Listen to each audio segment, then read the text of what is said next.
Hello mga lods ko, ituturo ko sa inyo kung paanong kumuha ng music na di ma-copyright.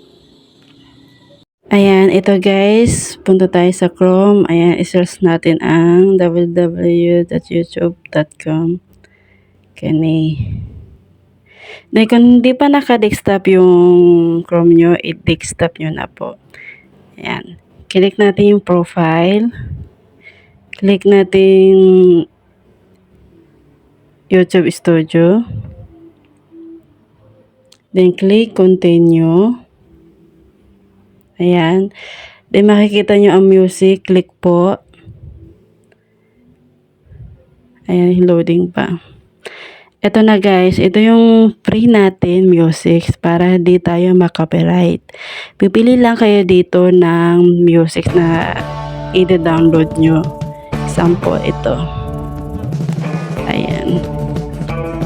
Then, pili pa tayo. Ayan. Pipili lang kayo dyan guys kung anong gusto nyo music. I-download nyo lang po. Then, saka nyo po i-ano sa CapCut. I-edit nyo. Ayan guys. Pipili ako ng magandang music.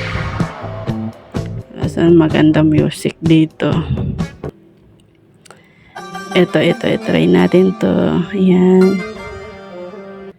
Ayan. Ito, tripod natin to.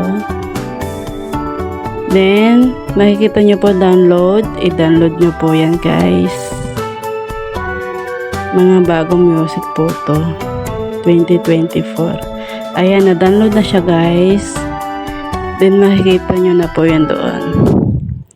Yun guys, para di tayo makopyright, then next kong video, ituturo ko sa inyo kung paano mag-edit ng CapCut na ilalagay ng song sa video nyo.